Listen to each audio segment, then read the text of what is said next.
नाज़रीन आदाब, मैं रिदा खानम आपका खैर मकदम करती हूँ सियासत टीवी के प्रोग्राम रिव्यू ऑफ न्यूज़पेपर में। सियासत टीवी आपके लिए लेकर आए अखबार से रिलेटेड एक ऐसा प्रोग्राम जिसमें हम आपको आज के अखबार की अहम खबरों के बारे में बताएंगे। इसमें सिर्फ अखबार ही नहीं, इसमें सोशल मीडिया और टीवी पर जो खबरें चल रही हैं उनके बारे में तफसील से बात करेंगे।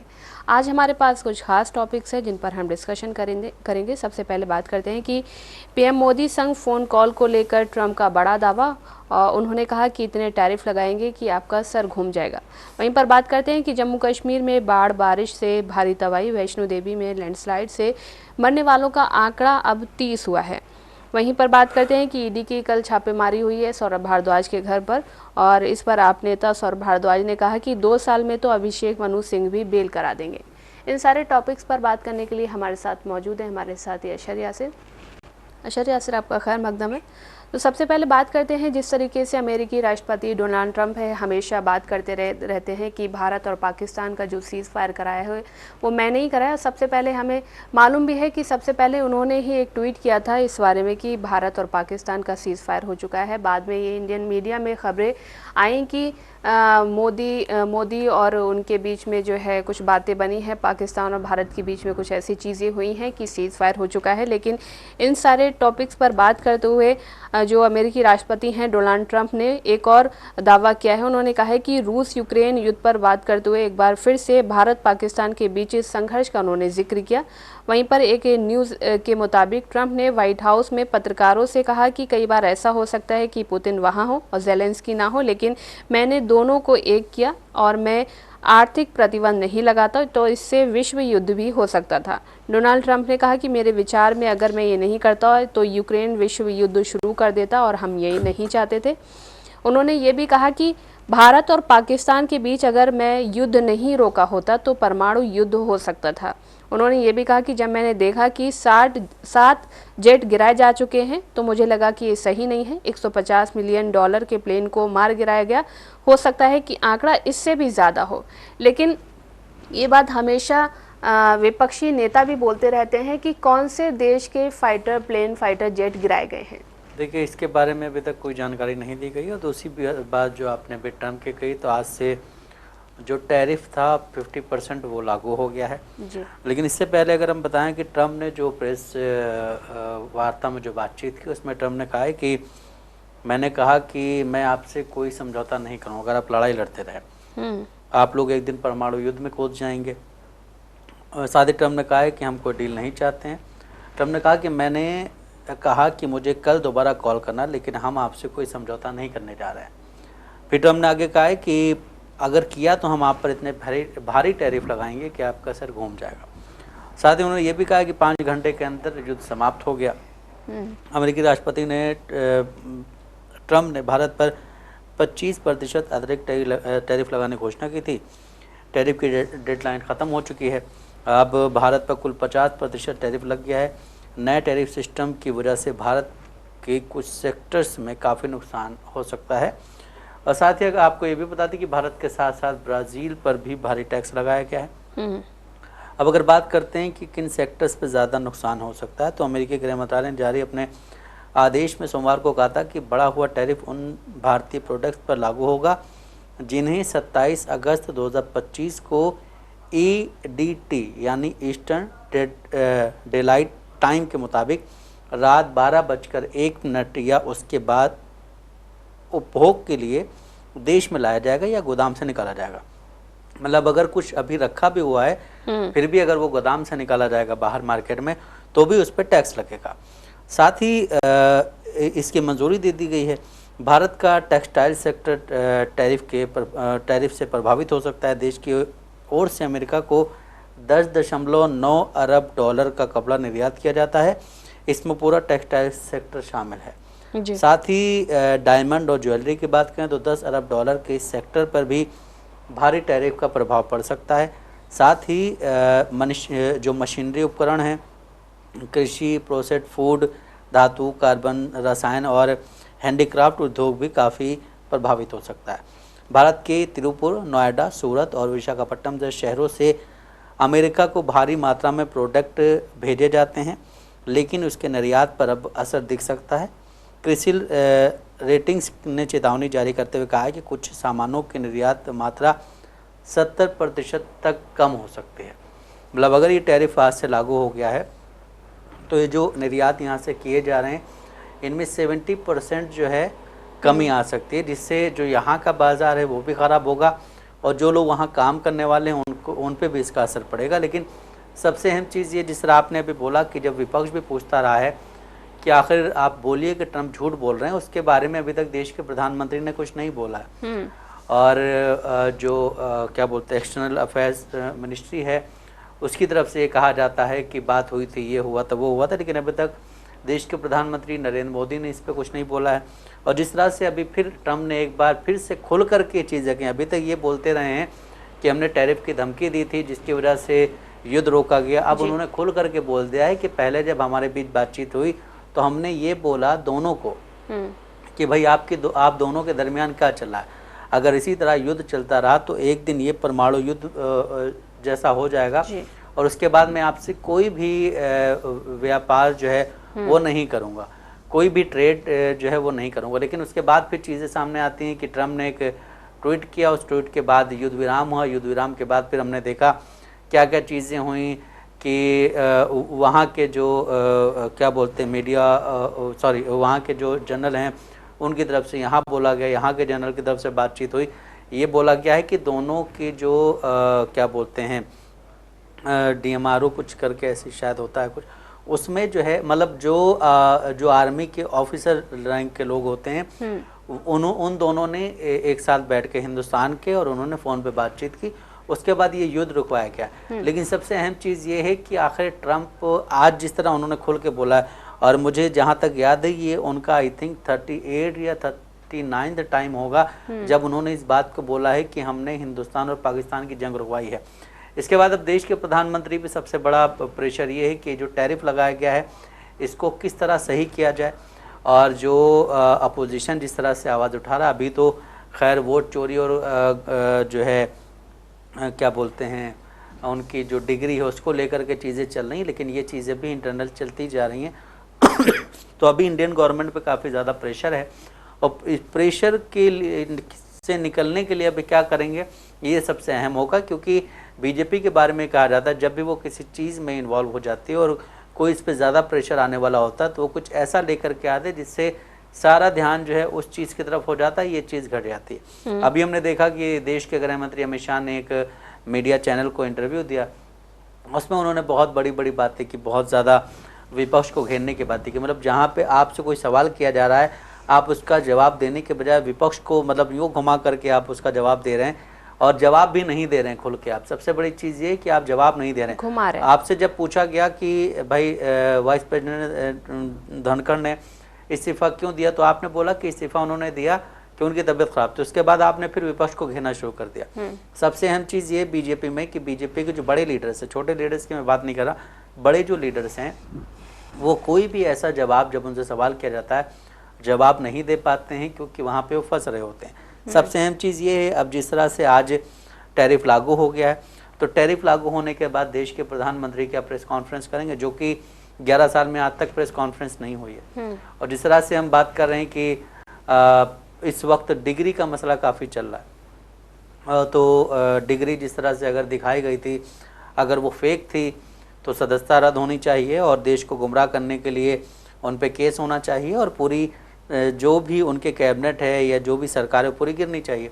लेकिन इन सब चीज़ों पे बात नहीं हो रही। बात आज जो सबसे अहम टॉपिक है वो ये है कि 50% जो टैरिफ लगाया गया है उससे निकलने के लिए आप क्या करना चाहेंगे, आप क्या करेंगे, क्योंकि ये भी देखा गया है कि आप ये कहते हैं कि वो हमारे बहुत अच्छे दोस्त हैं जी। और मैं मतलब हमारी बात जब कब होती रहती है, लेकिन जब से दोबारा ट्रंप जीत करके राष्ट्रपति बने हैं, व्हाइट हाउस में पहुंचे हैं, उसके बाद से हमने देखा है कि हिंदुस्तान पे ज़्यादा मेहरबान है वो। सबसे पहले ये भी देखा गया किस तरह से वहाँ से जो यहाँ भेजे गए थे, जो डिपोर्ट किए गए थे लोग, उनको किस तरह से भेजा गया, हाथ में हथकड़ियाँ पैरों में बेड़ियाँ डाल करके हिंदुस्तान भेजा जाता है।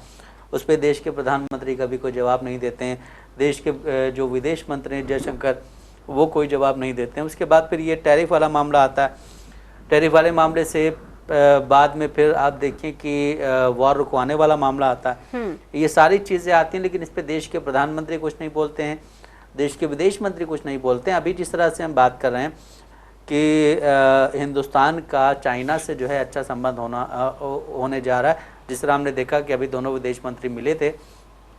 लेकिन इसी बीच कल भी ये खबर आई थी कि अमेरिका ने भी अब ये कह दिया है कि जो चाइना के स्टूडेंट है वो हमारे यहाँ आके पढ़ सकते हैं। तो इसका मतलब उनको ये भी दिख रहा है कि आप अगर चाइना से नज़दीक जा रहे हैं तो हम और ज़्यादा नज़दीक जाएंगे, आपको ले दे के आपको परेशान करना है। और ये सिर्फ हिंदुस्तान ही नहीं, काफ़ी ऐसी कंट्रियाँ हैं जिनको परेशान किया जा रहा है, बट हिंदुस्तान पे कुछ ज़्यादा ही मेहरबानी है।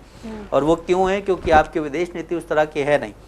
आपसे जब जंग चल रही थी पाकिस्तान की, उस दौरान आपके साथ कोई भी नहीं खड़ा था, यहाँ तक कि ट्रम्प भी नहीं खड़े थे। तो आपको सबसे पहले अपनी विदेश नीति सुधारनी चाहिए। और सबसे अहम चीज़ ये कि आपके बारे में जो चीज़ें कही जाती हैं कि इतना ज़्यादा आप विश्व गुरु हैं, विश्व नेता हैं आप, तो आपकी ये जो विश्व नेता वाली जो इमेज है वो तो अब डाउन होती जा रही है। आपके ही दोस्त हैं जिन्होंने यहाँ पे 50% टैरिफ लगा दिया है और आपके लोगों को इस तरह छोड़ा गया और आपको झूठा साबित करने में लगे हुए हैं। आपको झूठा साबित कर रहे हैं, तो आपको इसके बारे में जवाब देना चाहिए जनता को।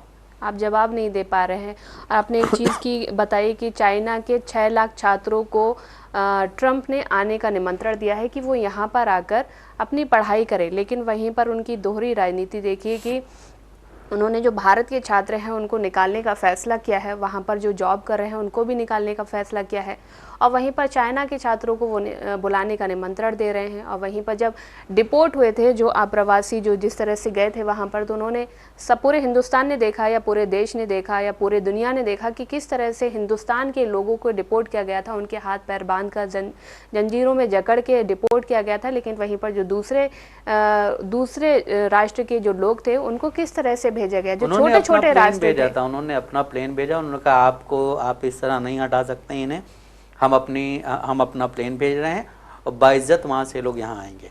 लेकिन क्या देश के प्रधानमंत्री, इतने बड़े प्रधानमंत्री हैं, 36 इंच की छाती उनकी, क्या वो ये नहीं बोल सकते थे अमेरिका को कि जो है हम भी अपना प्लेन भेज रहे हैं, आप हमारे प्लेन में भेजिए और बाइज्जत भेजिए?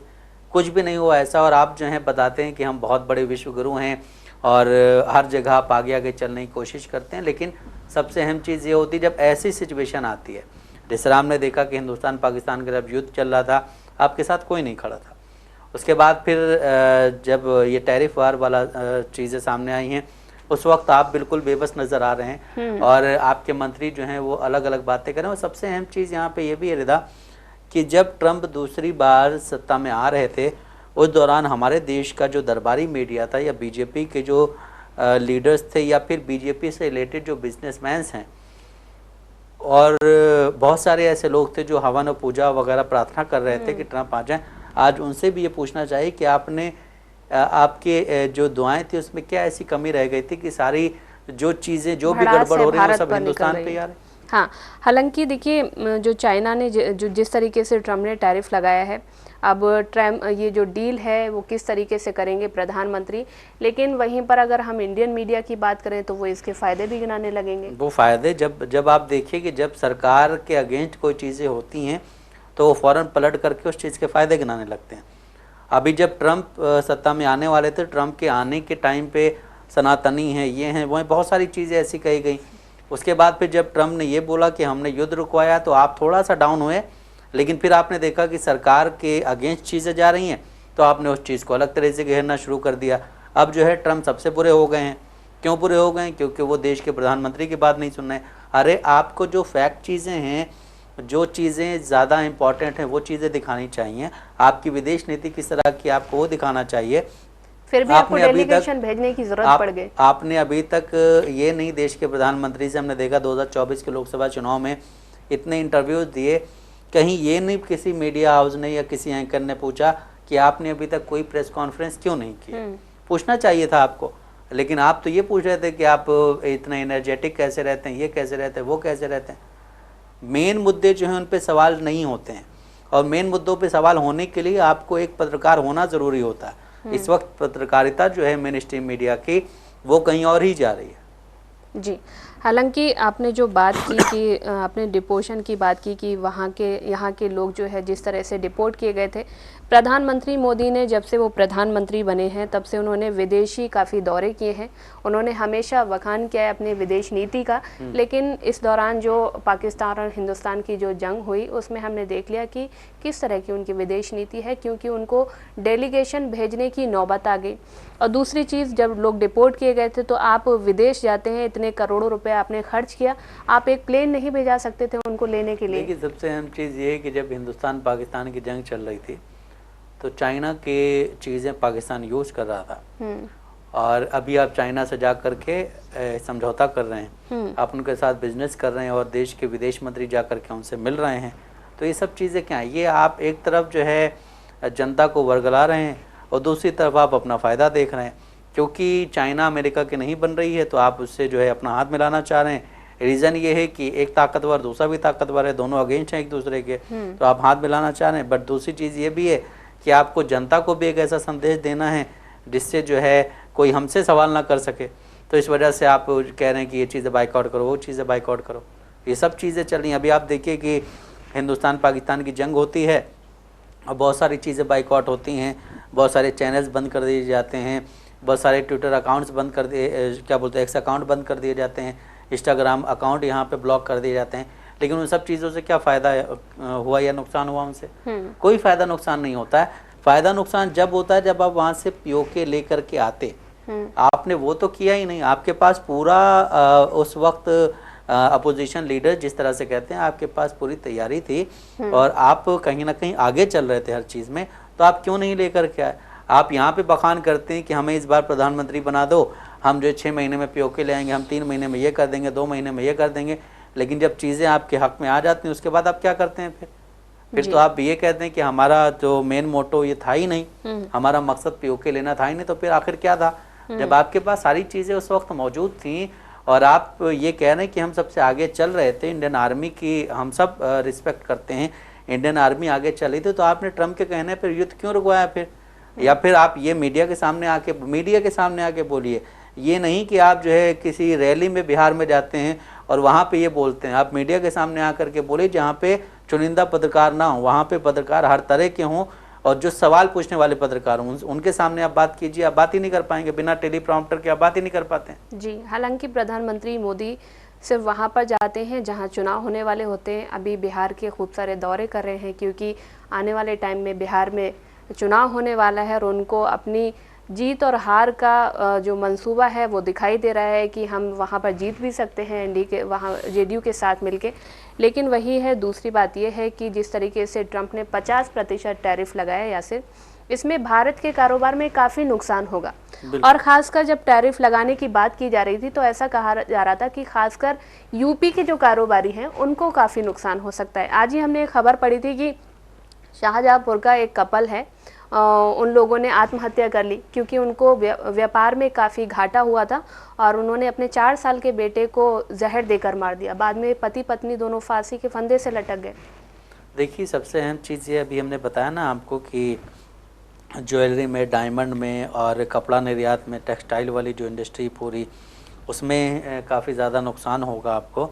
और मशीनरी, उपकरण, कृषि और फूड जो होते हैं, धातु, कार्बन, हैंडीक्राफ्ट वाला जो पूरा सामान होता है उसमें काफ़ी नुकसान होगा। लेकिन इन सब चीज़ों को आप ध्यान ही नहीं दे रहे क्योंकि आपका ध्यान सिर्फ कुर्सी पर रहता है, आपका ध्यान सिर्फ इन चीज़ों पर रहता है कि यहाँ पे हमारी सरकार बन जाए किसी भी तरह। इन चीज़ों पर ध्यान नहीं होता है कि जनता की जो अहम चीज़ें वो क्या हैं। अभी हम देख रहे हैं कि हिमाचल प्रदेश में फ्लड आ रहा है, अभी हम देख रहे हैं जम्मू में फ्लड आ रहा है, अभी हम देख रहे हैं कई जगह ऐसे, उत्तर प्रदेश के कई जगह ऐसी, वाराणसी वगैरह, जहाँ पे नाव से लोग सफ़र करने को मजबूर हैं। जहाँ पे लोग पैदल चलते थे वहाँ वो नाव से सफ़र कर रहे हैं। और वाराणसी के तो एमपी आप हैं, आपने वहाँ पे क्या किया? आप तो उसको पता नहीं क्या से क्या बनाना चाह रहे थे। अभी वहाँ के क्या हाल हैं? इन सब चीज़ों पे भी बात होनी चाहिए और ये सब काम आपको करने, ज़मीनी लेवल के काम करने बहुत ज़रूरी हैं। लेकिन आप इन सब चीज़ों के बजाय आप हवा में उड़ करके किसी और देश चले जाते हैं और वहाँ पे जा कर के एक बड़ा तमगा लेकर के आ जाते हैं। और हिंदुस्तान की जो दरबारी मीडिया वो ये दिखाती है कि हिंदुस्तान का पहला प्रधानमंत्री है जो वहाँ गया है और वहाँ पे उसको ये चीज़ें मिली। सबसे अहम चीज़ ये है कि आपने वहाँ जा कर के अपने बारे में क्या बताया है, अभी हम जिस तरह बात कर रहे थे शुरू में भी कि जब हिंदुस्तान पाकिस्तान का युद्ध चल रहा था उस दौरान हमारे साथ कोई भी देश नहीं खड़ा था। तो आपके जो बार बार आने जाने लगे रहते हैं, कितना पैसा खर्च हो रहा है, पैसा किसका है? ये जनता का पैसा। यही जनता का पैसा अगर स्कूलों में अगर स्टूडेंट्स को दिया जाता है तो ये कहा जाता है कि स्टूडेंट जो है जनता के टैक्स से पढ़ रहे हैं और यहाँ पे वो जो है आज़ादी के नारे लगा रहे हैं। वहीं आप क्या कर रहे हैं इस देश में? आपने जो मोहन भागवत को इतनी सिक्योरिटी दी हुई है उसका क्या, वो किसके पैसों से दी हुई है? वो भी तो जनता के पैसों से दी हुई है। वो कौन है इस देश के? क्या वो देश के MP हैं, PM हैं, क्या हैं वो? अगर कुछ हैं तो उनको बनाइए फिर। तो इस तरह से आप स्टूडेंट्स को वो चीज़ें नहीं फराहम कर रहे हैं जो चीज़ें उनको मिलनी चाहिए, जिसके वो हकदार हैं। उनकी स्कॉलरशिप लटकी रहती है, ये सारी चीज़ें होती रहती हैं, लेकिन वहीं आपके अपने दौरे चलते रहते हैं और आपसे जो लोग ज़्यादा नज़दीक हैं उनको आप सिक्योरिटी फराहम करते रहते हैं, उनके लिए आप अच्छी अच्छी चीज़ें करते रहते हैं। सबसे अहम चीज़ ये है कि हिंदुस्तान की जो आवाम है उसको ये सोचना चाहिए कि हमें नेक्स्ट टाइम किसे वोट देना है। लेकिन सबसे अहम चीज़ ये कि अभी भी हम देखते हैं बहुत सारे लोग ऐसे भी हैं जो कहते हैं चाहे जो भी हो जाए हम नहीं चाहते हैं कि मोदी जी प्रधानमंत्री पद से हटें। तो अब अगर ऐसी भी सोच के लोग हैं तो फिर शायद इन्हीं लोगों की वजह से आप देश के प्रधानमंत्री बन रहे हैं, क्योंकि आपने ना देश में उतनी अच्छी चीज़ें की हैं ना विदेश में कोई अच्छी चीज़ें की हैं, क्योंकि ये सारी चीज़ें सबके सामने हैं। अभी पाकिस्तान से हमारी जंग हो रही थी, उस दौरान हमने देखा कि चाइना के जो चीज़ें थी वो इस्तेमाल की जा रही थी हिंदुस्तान के खिलाफ, लेकिन फिर आप जाकर के चाइना से मिल रहे हैं। तो अगर यही जो है कोई यहाँ पे कोई दूसरी पार्टी सत्ता में होते वो ऐसा करती तो आप देखिए रोड पे उतर आते फिर। जी, हालांकि जनता की बात की तो जनता के कई सारे मुद्दे हैं इस देश में, क्योंकि सबसे पहले तो रोज़ी रोज़गार है और स्वास्थ्य है, शिक्षा है। और सरकार को बखूबी मालूम है कि अगर शिक्षा होगी तो आप रोज़गार उनसे मांगेंगे। आपने जिन लोगों की बात की कि एक टाइम पर ट्रंप को जिताने के लिए पूजा कर रहे थे, हवन कर रहे थे, और मोदी जी के साथ ऐसा बोलते हैं कि मोदी जी अगर नाली में भी चलने के लिए कहेंगे तो हम नाली में चलेंगे। इस तरह के लोग हैं। ये वही लोग हैं जो शिक्षा नहीं चाहते हैं, वो चाहते हैं कि बस हम मोदी जी की जयकार लगाते रहे और हमें जिस तरह से वो देते रहते हैं कुछ कुछ वो मिलता रहे। लेकिन अगर वहीं पर सरकार को भी मालूम है कि अगर हम इन सारी चीज़ों में उलझा के रखेंगे जनता को, तो जनता कभी भी रोज़गार नहीं मांगेगी और हम उनको जिस तरीके से चलाएंगे वो चलते रहेंगे। बिल्कुल सही। देखिए जिस तरह से भी चलाएंगे वो चलते रहेंगे। सबसे अहम चीज़ ये है कि देश में जो है जब आप देखिए कि एजुकेशन लेवल इतना डाउन हो गया है और यहाँ तक कि ये भी कहा जाता है कि स्पेस में सबसे पहले जाने वाला इंसान कौन था। इस तरह की बातें जब बताई जाती हैं तो फिर जनता कहाँ पड़ेगी आपकी। आप स्कॉलरशिप नहीं मिलती है, स्कॉलरशिप मिलनी चाहिए लेकिन नहीं मिलती है क्योंकि टाइम से नहीं आती है। ये मैं कह रहा हूँ टाइम से नहीं आती। बहुत सारे स्कॉलरशिप्स आपने बंद कर दी हैं। क्यों बंद की हैं? कि सरकार के पास पैसा नहीं। सरकार के पास इतना पैसा है कि आप जो हैं हर महीने टूर कर सकते हैं बाहर का। सरकार के पास इतना पैसा है कि आपके जो बहुत चहेते लोग हैं जो ना किसी पद पे हैं ना कोई वो हैं, उनको आप सिक्योरिटी फराहम कर रहे हैं। वो जब जाते हैं तो रोडें खाली करवा दी जाती हैं। वो पैसा है आपके पास, बट ये पैसा नहीं है कि इस देश में लोग जो है एजुकेट हों। अगर वो एजुकेट होंगे तो फिर वो सवाल करेंगे। तो इस वजह से सारी चीज़ें आप देखिए कि सबसे ज़्यादा 2014 से जब से देश के प्रधानमंत्री नरेंद्र मोदी बन के आए, बीजेपी की सरकार आई है, सबसे ज़्यादा अटैक जो हो रहे हैं वो एजुकेशन पे हो रहे हैं। जो संस्थान हैं उन पे हो रहे हैं। अभी आप देखिए SSC के लोग प्रोटेस्ट कर रहे थे, उनको रात में लाठीचार्ज करके हटाया गया वहाँ से, उनके हाथ पैर तोड़ दिए गए। तो इस तरह की चीज़ें चल रही हैं। तो अब ये सोचिए कि लोग किस तरह से पढ़ेंगे आगे। वो बहुत ही जज्बाती लोग हैं जो इस वक्त पढ़ाई के लिए आगे आ रहे हैं, हायर एजुकेशन के लिए आगे आ रहे हैं। ये बहुत अच्छी चीज़ है। लेकिन सबसे अहम चीज़ ये कि कुछ यूनिवर्सिटीज़ का निज़ाम भी ऐसा होता है कि अगर स्टूडेंट्स वहाँ पे प्रोटेस्ट कर रहे होते हैं तो उनके ख़िलाफ़ केस हो जाता है। उनको जो है बाद में पुलिस के चक्कर लगाने पड़ते हैं, थाने के चक्कर लगाने पड़ते हैं, कोर्ट कचहरी के चक्कर लगाने पड़ते हैं।